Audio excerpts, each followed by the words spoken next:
السلام علیکم دوستوں، بھی محترم آخر میں گزارنے لیں جناب. آج کا دن بہت ہی زیادہ اہمیت کا حامل ہے کیونکہ آج وہ دن ہے جب آج صبح سے ہی عدالتوں کے باہر جناب جھم گھٹے لگے ہوئے ہیں. لوگ آگے بوئے پن رہے ججاں دے اور کہہ رہے ہیں کہ جناب ہماری درخواستوں کو سنا جائے، کیونکہ یہ وہ ٹائم ہے جب تمام کے تمام درخواستیں جن کو ریٹرننگ آفیسرس کی طرف سے مسترد کیا گیا ہے ان کی سنوائی ہونی ہے. لیکن اگر میں آپ سے یہ کہوں کہ یہی اصل میں ایک ایسے امتحان کا نقطۂ آغاز ہے جو اس بات کا تعین کرے گا کہ پاکستان میں مقتدر قوت پاکستان کی اسٹیبلشمنٹ ہے یا پاکستان کی عدلیہ ہے، تو یہ کہنا بھی بہت زیادہ غلط نہیں ہوگا. کیونکہ پاکستان کی عدلیہ کو اس وقت دباؤ میں لانے کے لیے یا پاکستان کی عدلیہ میں موجود عمران دار وائرس کو مزید تقویت دینے کے لیے، مزید ابھارنے کے لیے، جہاں پر پنکی کے جو جسے ہم کہہ سکتے ہیں نا موکل وہ کام کر رہے ہیں، تو وہاں پر حافظ کا دم بھی جو ہے وہ بہت تیزی کے ساتھ آگے بڑھا ہے. اور یہ جو صورتحال ہے، یہ جو کشمکش ہے، یہ بہت ہی زیادہ سنگین ہونے جا رہی ہے. کیسے؟ یہ ایک بہت ہی امپورٹنٹ سوال ہے. اور اگر آپ سے میں یہ کہوں کہ آنے والے 3 سے 4 دن اسی ایک سوال کا جواب تلاش کرنے میں گزریں گے تو یہ کہنا کچھ زیادہ غلط نہیں ہوگا. اب تک کی اطلاعات کے مطابق پاکستان تحریک انصاف سے تعلق رکھنے والے تقریباً 368 یعنی 368 کینڈیڈیٹس کی جو نامینیشن پیپرز ہیں ان کو مسترد کر دیا گیا ہے. پاکستان تحریک انصاف کا یہ ماننا تھا، اور جس وقت یہ نامینیشن پیپرز فائل ہوئے تمام لوگ ایک دوسرے کو مبارکباد دے رہے تھے، بلکہ بہت سارے دوستوں نے، جس میں صدیق جان ہے، عمران ریاض ہے، ملیحہ ہاشمی ہے، اس کے علاوہ صابر شاکر ہے، مختلف لوگ جو ہیں ان کی طرف سے اس بات کا اظہار کیا گیا تھا کہ پاکستان تحریک انصاف جیت گئی، پی ٹی آئی جیت گئی. یہ باضابطہ طور پر ایک ہی جملے کا جو ٹویٹ ہے وہ مختلف جو اکاؤنٹس ہیں اس کے ساتھ جو ہے اس کو شیئر کیا گیا، اور یہ تاثر دینے کا کوشش کی گئی کہ پاکستان تحریک انصاف کی طرف سے جو امیدواران ہیں وہ انہوں نے سب سے بڑی تعداد کے اندر اپنے نامینیشن پیپرز فائل کیے. پھر فگر سامنے آیا کہ تقریباً 2380 امیدوار ہیں پاکستان تحریک انصاف کے جنہوں نے ملک بھر میں جو اپنے نامینیشن پیپرز ہیں وہ فائل کیے ہیں. نیشنل اسمبلی اور پروونشل اسمبلی کی تقریباً 800 سیٹوں کے اوپر تقریباً 2400 امیدوار ان کے آگے ہیں میدان پہ. اچھا، 2400 امیدواروں میں سے اگر 368 یعنی 368 امیدواروں کے کاغذات نامزدگی مسترد بھی ہو جائیں، فار جینوئن ریزنز بھی مسترد ہو جائیں، تب بھی یہ جو اگر پرپورشن دیکھا جائے تو یہ پرپورشن تقریباً 13 یا 14% کے ان بٹوین بنتا ہے، اس سے زیادہ نہیں بنتا. اب اگر 13 یا 14% امیدواران کے کاغذات نامزدگی مسترد ہو گئے ہیں تو اس وقت سوشل میڈیا پر آپ کو اگر کوئی چیز نظر آ رہی ہے تو وہ یہی نظر آ رہی ہے کہ پاکستان تحریک انصاف لٹی گئی ہے، جبکہ حقیقت اس سے مختلف. جو ڈیٹا سامنے آیا ہے اس ڈیٹے کے مطابق یہ بات بالکل 100% درست ہے کہ پاکستان تحریک انصاف کے امیدواران نمبر 1 ہیں نامینیشن پیپرز کے مسترد ہونے پر. لیکن آپ کو پتہ ہے کہ نمبر 2 پر کون سی پارٹی ہے جس کے نامینیشن پیپر مسترد کیے گئے ہیں؟ دوسرے نمبر پر پاکستان پیپلز پارٹی ہے جس کے تقریباً 272 امیدواروں کے نامینیشن پیپرز مسترد کیے گئے ہیں. پاکستان مسلم لیگ نواز کے 124 مختلف جو امیدواران ہیں ان کے نامینیشن پیپرز جو ہے مسترد کیے گئے ہیں. ٹی ایل پی کے تقریباً 169 کینڈیڈیٹس کے نامینیشن پیپرز جو ہے وہ مسترد کیے گئے ہیں. اس کا مطلب یہ ہے کہ یہ جو نامینیشن پیپرز کا مسترد ہونا ہے یہ ایک نیچرل فینومینا ہے، اور اس میں سے جو نامینیشن پیپرز کو مسترد کیا گیا ہے اس میں سے اکثریت تعداد جو ہے وہ پاکستان تحریک انصاف کی فار جینوئن ریزن مسترد ہوئی ہے. اب ہونا کیا ہے؟ ہونا یہ ہے کہ یہ جو امیدواران ہیں، چونکہ اس کے اندر جو جن لوگوں کے پاکستان تحریک انصاف کے نامینیشن پیپرز مسترد ہوئے ہیں اس میں تقریباً 38 ایسے لوگ ہیں جن کے نامینیشن پیپرز کا مسترد ہونا پاکستان تحریک انصاف کی پوری ٹاپ ٹیئر لیڈرشپ کو اسمبلی سے ایلیمینیٹ کرنے کے مترادف ہے. کیونکہ اس کے اندر عمران خان شامل ہیں، اس کے اندر مراد سعید شامل ہیں، اس کے اندر علی امین گنڈا پور شامل ہیں، اس کے اندر شیخ رشید شامل ہیں، اس کے اندر جناب زلفی بخاری شامل ہیں، اس کے اندر جناب اعجاز چودھری شامل ہیں، اس کے اندر جناب جو ہے کیا نام لیتے ہیں محمود الرشید شامل ہیں، اور اس طرح کے تمام جو ٹاپ ٹیئر لیڈرشپ ہے وہ ٹاپ ٹو باٹم اس ساری لسٹ کے اندر شامل ہے. اور تو اور بلکہ خود اعجاز الحق صاحب کے بھی نامینیشن پیپرز کو مسترد کیا گیا ہے. ان میں سے بہت سارے امیدوار ایسے ہیں جن کے جو کاغذات نامزدگی ہیں وہ آن جو ہے میرٹ کے اوپر مسترد کیے گئے ہیں. اس کے اندر کسی کو دو رائے نہیں. اور یہ جو نامینیشن پیپرز مسترد کیے گئے ہیں اس میں ان نامینیشن پیپرز کا مجھے ٹیکنیکل گراؤنڈز پر ان کے بحال ہونے کے امکانات کم لگتے ہیں. البتہ یہ ضرور ہے کہ ہو سکتا ہے ان کو کسی نہ کسی لیول پر ریلیف دے دیا جائے, اور یہی وہ ریلیف ہے جو پاکستان کی عدلیہ کو پاکستان کی اسٹیبلشمنٹ کے سامنے لا کر کھڑا کرے گا, اور یہی وہ موقع ہوگا جب پاکستان میں طاقت کے دو بڑے ستون نہ صرف ایک دوسرے کے سامنے آئیں گے بلکہ ایک دوسرے کو نیچا دکھاتے ہوئے بھی نظر آئیں گے. کیونکہ اگر میں ایک امپارشل آپ کے ساتھ بات کروں, غیر جانبدارانہ آپ کو اس وقت اس کا پرپورشن دوں, تو یہی صورتحال ہے کہ بہت سارے نامینیشن پیپر جیسے میں نے آپ کو بتایا کہ وہ بالکل درست جو ہے وہ جو ہیں ان کو مسترد کیا گیا. کسی کے پرپوزر اور سیکنڈرز جو ہیں وہ دوسرے حلقے سے تعلق رکھتے ہیں, کس نے اپنے جو اثاثہ جات ہیں ان کو درست مینشن نہیں کیا. اعتراضات پاکستان تحریک انصاف کی طرف سے دیگر امیدواروں کے اوپر نہیں لگائے گئے. بعض دفعہ بیلنسنگ فیکٹرز کے اوپر دونوں امیدواران جو ہے وہ اپنے اعتراضات واپس لے لیتے تھے, جس کی بنا پر ریٹرننگ آفیسر دونوں کے کاغذات کو مسترد جو ہے منظور کر لیتا تھا. اب چونکہ پاکستان تحریک انصاف نے ایک اسٹریٹجی کے تحت کسی بھی پارٹی کے امیدوار کے کاغذات نامزدگی کو چیلنج نہیں کیا, لہٰذا وہ جو دباؤ ہے وہ پاکستان تحریک انصاف پر آ رہا ہے. اب اس صورتحال میں یہ ایک نیچرل سی بات ہے کہ پاکستان کی اسٹیبلشمنٹ کے لیے جو 9 مئی ہے یہ ایک ایسا دن ہے جس کو وہ کسی بھی طور پر نظر انداز کرنے کے لیے تیار نہیں ہے. اور یہ لوگ جن کے کاغذات نامزدگی مسترد ہوئے ہیں یہ 9 مئی کے ماسٹر مائنڈز میں پاکستان کی اسٹیبلشمنٹ ان کو کنسیڈر کرتی ہے. لہٰذا اب اگر عدلیہ کی طرف سے ان لوگوں کے کاغذات نامزدگی کو بحال کیا جاتا ہے یا ان کو کسی بھی حوالے سے انٹرم ریلیف دیتے ہوئے ان کے کاغذات نامزدگی کو دوبارہ برقرار رکھا جاتا ہے اور RO کا جو فیصلہ ہے اس کو سسپینڈ کیا جاتا ہے ٹل فردر آرڈرز, تو یہ سچویشن بھی پاکستان کی ملٹری اسٹیبلشمنٹ کے لیے شاید قابل قبول نہ ہو, اور اس کے نتیجے میں جو کھینچا تانی ہے وہ آگے بڑھے گی. کیونکہ پاکستان اس وقت جو ہے نا وہ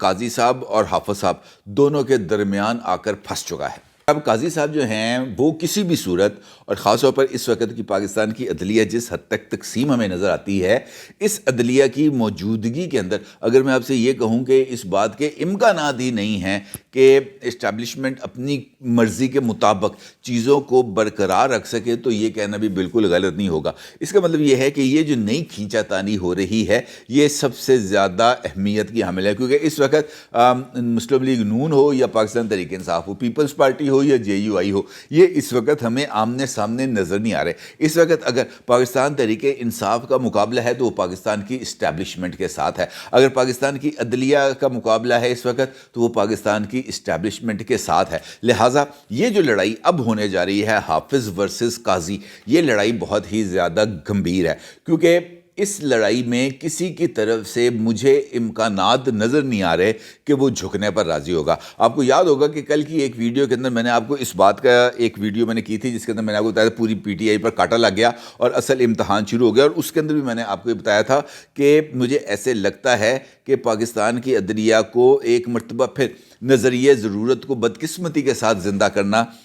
پڑ سکتا ہے, یا اگر وہ وہاں پر اگر تھوڑا سا یہ میچورٹی تھوڑی سی آگے آئے تو ان کو نظریہ ضرورت زندہ کرنا چاہیے. کیونکہ اگر ایسا نہیں ہوگا تو پھر پاکستان کی جمہوریت کا ڈی ریل ہونے کے امکانات جو ہیں وہ بڑھ جائیں گے, اور اگر پاکستان کی جمہوریت خدا نخواستہ ڈی ریل ہوتی ہے تو پھر اس کے جو کانسیکوینسز ہیں وہ بہت ہی زیادہ گمبھیر ہوں گے. اب اگر یہ جو لڑائی جس کا مجھے خدشہ ہے, میں یہ نہیں کہہ رہا کہ مجھے امید ہے, میں یہ نہیں کہہ رہا کہ مجھے یقین ہے, میں یہ کہہ رہا ہوں کہ مجھے خدشہ ہے کہ کاغذات نامزدگی اور پاکستان تحریک انصاف کو انتخابی میدان میں اتارنے کے لیے عدلیہ میں موجود بہت سارے کرداروں کا متحرک ہونا یا ان کی طرف سے اس بات کی خواہش کا اظہار ہونا کہ جمہوریت کے اندر جناب جب تک دو تگڑے پہلوان ایک دوسرے کے آمنے سامنے آ کر ایک دوسرے کو دھوبی پٹکے نہیں ماریں گے, اپنے جو پہلوانی گر ہیں وہ استعمال نہیں کریں گے, تو اس وقت تک اس انتخابی میدان میں ہونے والے دنگل کا مزہ نہیں آئے گا. اب وہ دنگل کے چکر کے اندر پورا اسٹیڈیم ہی اگر ایک دوسرے کے ساتھ آ کے ہتھوں پائی ہو جائے تو اس کا کیا فائدہ. ابھی آپ دیکھیں نا, ریسنٹلی کل ہی مولانا فضل الرحمان صاحب کے قافلے پر جب وہ انتخابی مہم کے لیے جا رہے تھے, ڈاکٹر اسماعیل خان, وہاں پر اٹیک کیا گیا. ان کی گاڑی کے اوپر دو طرف سے یعنی دائیں سے بھی اور بائیں سے بھی دونوں طرف سے متواتر فائرنگ کی گئی. تو اللہ کا شکر ہے کہ مولانا فضل الرحمان صاحب اور ان کے دیگر جو ساتھی ان کے ساتھ ان گاڑیوں میں سوار تھے، اللہ تعالیٰ نے ان سب کو محفوظ رکھا، کسی کی زندگی کو خطرہ لاحق نہیں ہوا. لیکن اگر خدا نخواستہ یہ واقعہ، خدا نخواستہ اگر کوئی سنگین صورتحال اختیار کر لیتا تو آپ مجھے بتاتے تو پھر کیا سچویشن بننی تھی. اس وقت وہی خطرات ہیں. ایک جانب ہمارے جو دشمن عناصر ہیں ان کی یہ مکمل خواہش ہے کہ پاکستان ایک مرتبہ پھر ایسی ہی گمبھیر صورتحال کا شکار ہو جہاں پر انہیں اپنی سروائیول کے لیے جو جنگ ہے وہ لڑنی پڑے. اور دوسری جانب ہمارا، اگر میں یہ کہوں کہ ہمارے پولیٹیکل میدان میں بھی اس وقت ایسی ہی ایک تگ و دو ہو رہی ہے تو یہ کہنا بھی بالکل غلط نہیں ہوگا. اب یہ کھینچا تانی جس سے میں نے ابھی آپ سے گزارش کی کہ یہ آگے بڑھتی ہے، اور اس کے لیے میں آپ کو یہ بھی بات بتا دوں کہ عمران خان صاحب کی اہلیہ محترمہ حالیہ دنوں کے اندر اسلام آباد میں بھی وہ موجود رہیں اور لاہور میں بھی موجود رہیں، اور پشاور کے اوپر انہوں نے خاص طور پر مختلف لوگوں کے ذریعے مختلف لوگوں کی ڈیوٹیز لگائیں. بشرا بی بی کے اسلام آباد میں موجودگی کے دوران اور لاہور میں موجودگی کے دوران مختلف وکلا تنظیموں اور ان کے قائدین کے ذریعے عدلیہ میں موجود شخصیات کے ساتھ نہ صرف رابطے کیے گئے بلکہ بہت سارے امور کے اوپر جو ہے وہ پیغام رسانی کی گئی ہے. یہ یہاں پر مجھے اسلام آباد میں یہ والی خبر ملی ہے، ٹھیک ہے جی. اور اگر مجھے یہ خبر ملی ہے تو اس کا مطلب یہ ہے کہ اس خبر کے اندر آپ یہ سمجھیں کہ یہ بالکل درست ہے، اس کے اندر کسی طرح کی کوئی سچویشن نہیں ہے. اور جو امتحان جو میں آپ سے بار بار کہہ رہا ہوں نا، یہ اسی وجہ سے ہے کیونکہ یہ جو ٹریبیونلز بنے ہیں، انتخابی ٹریبیونلز جہاں پہ سب سے پہلے کاغذات نامزدگی اس وقت چیلنج ہو رہے ہیں، اس کے اندر تمام کے تمام جو لوگ ہیں جو آروز کے فیصلوں کو کنسیڈر کریں گے وہ پنجاب میں ہیں، اور پنجاب کے اندر چونکہ نامینیشن پیپر سب سے زیادہ مسترد ہوئے ہیں، لہٰذا یہ جو نامینیشن پیپرز ہیں انہوں نے لاہور ہائی کورٹ کے ججز کے پاس جانا ہے، جن کی فہرست آپ اس وقت اپنی اسکرین پر دیکھ سکتے ہیں. لہٰذا جو موکل اس وقت متحرک ہو چکے ہیں بشرا بی بی صاحبہ کے، وہ ان کی یہ یقینی طور پر خواہش ہوگی کہ ان کا جو اصل ماسٹر مائنڈ ہے اس کے توقعات کے مطابق ان کو ریزلٹس ملے. دوسری جانب حافظ صاحب ہیں. اب حافظ صاحب